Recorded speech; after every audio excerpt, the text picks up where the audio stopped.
E aí pessoal, aqui é o Zup do canal Review Irimashou e hoje eu vou explicar pra vocês que porra é Serial Experiments Lain. Antes de tudo eu queria explicar que a Lain é um software criado pelo Eiri, aquele maluco com a tintinha assim, vermelha na cara.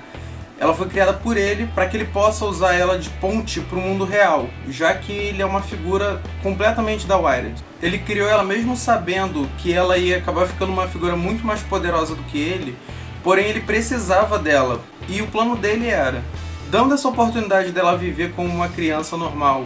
Em teoria, ela adquirindo sentimento, emoção, ela não conseguiria se revoltar contra ele de forma tão brusca, porque além da Wired, além que é estritamente da internet, ela é muito má, porque ela faz um julgamento completamente baseado na razão, porque ela não tem emoção alguma. Então, ele acreditou que criando ela como ser humano, ele conseguiria controlá-la, porque ela seria muito mais vulnerável. Então ele poderia doutriná-la desde cedo. A segunda coisa é que muitas pessoas sabiam que eles podiam se comunicar de forma psíquica, por assim dizer, sem a ajuda de uma Wired, humano a humano, através da ionosfera, que é uma camada que começa a 60 km a partir do solo. Hoje em dia, a ionosfera ela é utilizada apenas para comunicação de rádio, ou seja, as frequências de rádio batem na ionosfera e voltam. As pessoas usam a ionosfera somente para comunicação e os meteorologistas usam a ionosfera também para fazer cálculo de previsão do tempo. Eles utilizam muito para saber a incidência de raio. Porém, existe um projeto aqui no mundo real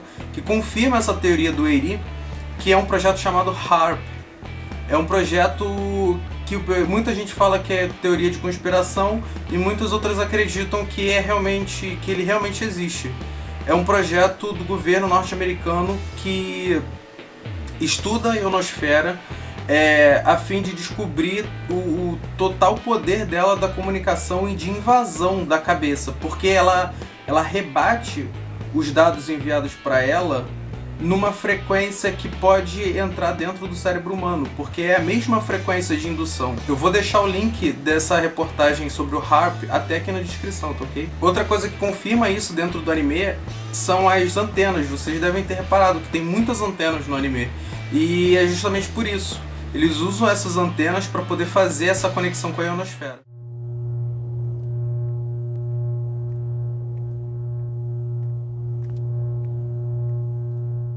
Então, vamos começar agora com a história. A história começa com o Eiri, que é aquele cara que tem a tinta vermelha na cara. Ele é um deus. Só que antes dele ser deus, ele trabalhava no Tachibana Lab, que eram aqueles projetos das crianças. Daí ele fez algumas alterações no projeto que não foram autorizadas pelo pessoal da Lab, e ele foi demitido e logo depois mataram ele. Mas ele já sabia que iam caçar ele por causa disso. Então, de antemão, ele já se projetou para Wired e se certificou de que ia ficar tudo certo, porque ele ia continuar existindo, só que inteiramente lá. Ele abandonou o corpo. Ele sabia também que os Knights já buscavam esse tipo de conhecimento e que sabiam que existia essa comunicação entre os humanos de forma inconsciente. Então ele se aliou aos Knights e posteriormente ele acabou virando o líder deles. A prova disso é aquele cara que tá com uma câmera, que ele tá passeando. Ele tava tentando se juntar aos Knights e ele tava caçando, fuçando lá na Wired coisas sobre os Knights, e ele deu de cara com a Lain. Ele foi morto justamente por isso. Ele tinha conhecimento e ele tinha aparelhagem para isso. E a Lain não tolerou.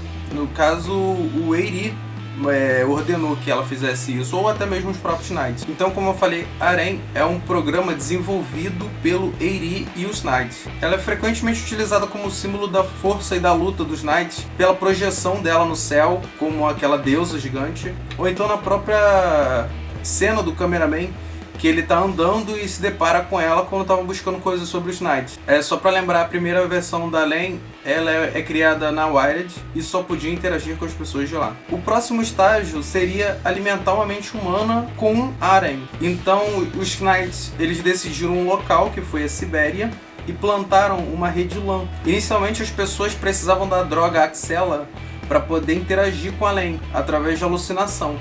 Mas depois disso foi desenvolvido, foi aprimorado essa rede LAN, e eles conseguiam interagir com a Arém sem isso. Tanto é, a prova disso é que no capítulo 2 eles conseguem, aquelas 3 meninas, amigas dela, da escola, conseguem ver além que é aquela além da Wired. Elas conseguem enxergar essa além que eles chamam de além selvagem. Quem chama assim é o Taro, na verdade. Então, o próximo passo seria colocar Arém no mundo físico. Eles fizeram um novo upgrade nela, que aí agora ela podia ter um corpo e mover objetos de forma psíquica. Daí eles arrumaram uma escola para ela e uma família falsa. A escola eles iam arrumar mesmo porque todo anime tem que ter uma escola. Isso todo mundo já sabe. Uma ressalva também é que foi instalado um componente nessa versão nova da Arém que fazia com que a Arém da Wired podia invadir o corpo dela e tomar controle a qualquer momento que fosse detectado um perigo ou uma situação duvidosa que ela não teria capacidade para lidar com aquilo. Os Knights estão espalhados por todo o mundo e eles queriam uma forma de interagir, de acompanhar a Arém, além de e-mail e do Eri falando para eles.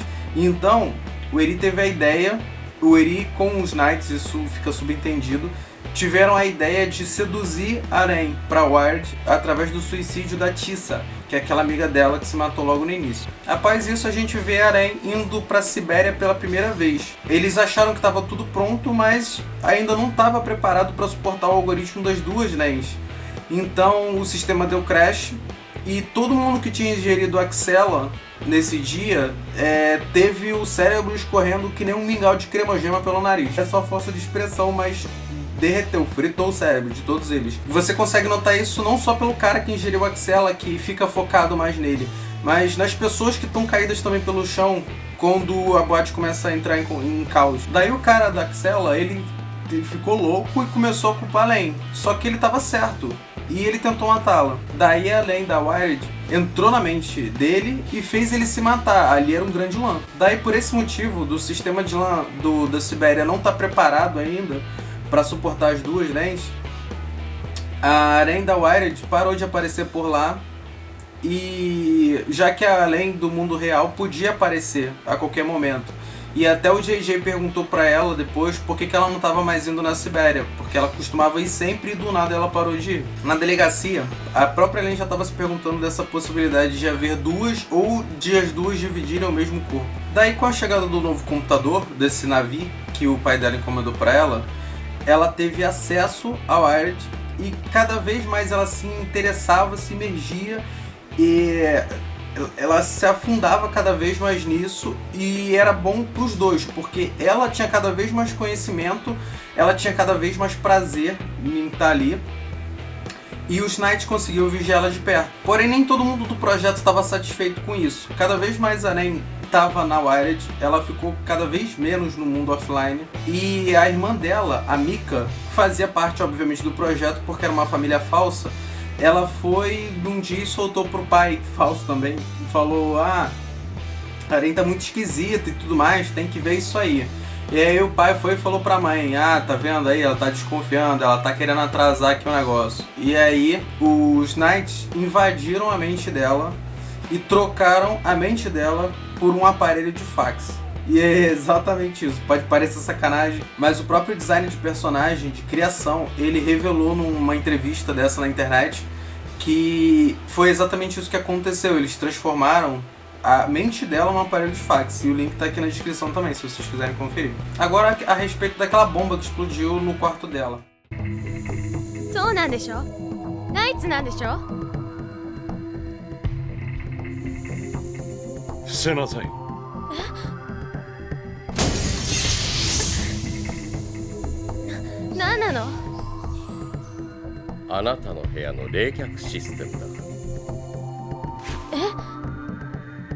A bomba é o seguinte, era uma bomba parasita, ela foi plantada pela própria Wired.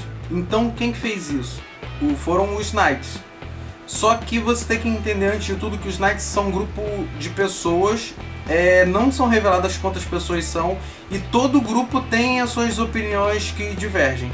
Os Knights, eles tinham essa preocupação da Aren de ficar muito forte e eles estavam sentindo isso, que ela estava cada vez mais dentro da Wired e estavam com esse medo dela se juntar muito rápido com a Aren da Wired e acabar ficando má também, e vai ser pior ainda, porque é tirar toda aquela crueldade da Wired e passar para o mundo real. Então alguns deles plantaram essa bomba, essa é uma hipótese, tá? Eles plantaram essa bomba para poder matá-la mesmo e explodiram um computador, porque nessa altura do campeonato a Alen já sabia montar de cabo a rabo esse computador.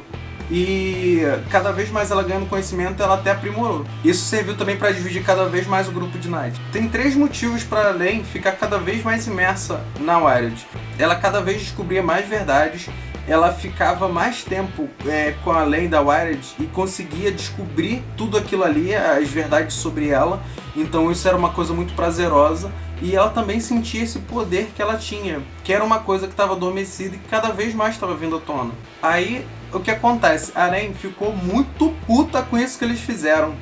E começou a hackear a Wired como forma de poder e mostrou pra eles que ela sim é que manda no negócio. Ela hackeou e colocou o nome de todo mundo da organização pra internet inteira. Todo mundo sabia quem eram eles, por isso que eles acabaram se matando. Porque todos eles já vinham sendo caçados pelo governo ou uma organização. O Eri, que é o deus, né? Ele já sabia de tudo isso e pra ele era até mais interessante, porque agora só quem sabia da existência da Alen era ele, a Alen da Wired, a Alen do mundo físico e os 2 homens de óculos. Porque o Tachibana, ele já tinha dado cabo anteriormente, então só tinham eles. Então, qual que foi a coisa mais sábia a se fazer? A Aren da Wired matou aqueles 2 homens de óculos e ficou somente eles ali sabendo disso, a Alen e o Eri. Tava tudo planejado, só estavam eles 2 vivos e ia dar tudo certo, se não fosse pela visita da Aris no quarto da Aren. Na quarto da Aren do mundo físico. Ali nessa visita, o Eri começou a se ligar que a Aris já estava entendendo como é que funcionava aquilo ali. Que a Aren do mundo real tinha uma cópia ou uma ligação com essa outra Aren do mundo da Wired. E aí o Eri, o que ele fez? Ele tomou uma rápida decisão, vai lá e absorve ela. Só que a Aren não foi por esse lado. E aconteceu tudo aquilo. O Eri foi tentar então pra cima dela e a Aren foi e acabou com a raça dele. E esse termina o primeiro arco do anime. A partir daí fica fácil agora de deduzir, porque ela é uma criança que ela foi projetada para ser essa inteligência artificial no mundo, passando por essa crise de identidade louca, de não saber quem é, de não ter pra onde ir, do que fazer da vida dela. Então ela começou a fazer as coisas por conta própria e coisas como tipo tentar ajudar a amiguinha dela a ser feliz. E obviamente dá tudo errado, porque ela não tem ainda discernimento pra fazer as escolhas próprias. Agora, antes de terminar, eu queria fazer 2 observações rapidinho. A primeira é sobre o pai dela. O pai dela ele era programador, ele mexia muito em navio e ele tinha várias telas no computador dele. A minha dúvida é se ele ajudou no programa, na construção do programa da Alen, porque aí ele seria também eu não sei explicar direito, mas dá a entender que ele tem muito envolvimento ali, não só de acompanhar, mas também de ter um envolvimento bem empírico em cima do desenvolvimento dela. Então eu queria saber se ele ajudou na programação ou somente no acompanhamento dela. A segunda coisa que eu não entendi foi a porra do ET. Do nada ela olha pra porta e tem um ET ali. Maluco, meu coração veio na boca, palpitação, coração 580 por hora. Eu não tava entendendo mais porra nenhuma. Nessa altura do anime eu não tava entendendo nada. Se aparecesse Naruto, Jiraiya, Sasuke, todo mundo trocando jutsu ali, pra mim tava maneiro, porque até começar a fazer mais sentido. E até hoje eu não sei que porra que é esse ET, que aconteceu. Se você souber, pelo amor de Deus, cara, manda um e-mail pra mim, comenta aqui embaixo, faz qualquer coisa, mas me avisa. E no final do anime, você vê que ela simplesmente existe. Ela é uma pessoa com uma crise de identidade, que não sabe quem é, não se adequa a características, personalidades, rótulos. Então ela simplesmente desistiu e ela simplesmente vive, alguma coisa. E por mais que ela tenha poder, ela não é Deus, porque as pessoas não reconhecem mais ela, as pessoas não sabem quem é, porque ela alterou a realidade ela desalterou a realidade, na verdade, fazendo com que a amiga dela também não lembrasse mais dela, então ela não é nada. E, ao mesmo tempo, ela é simplesmente, pura e simplesmente isso. Então, pessoal, essa foi a minha explicação. Se vocês gostaram, se inscrevam no canal. E aí, pessoal, curtiram a explicação? O vídeo de hoje teve o apoio do maior grupo de recomendação de anime do Brasil. O link tá na descrição, acessa lá, valeu!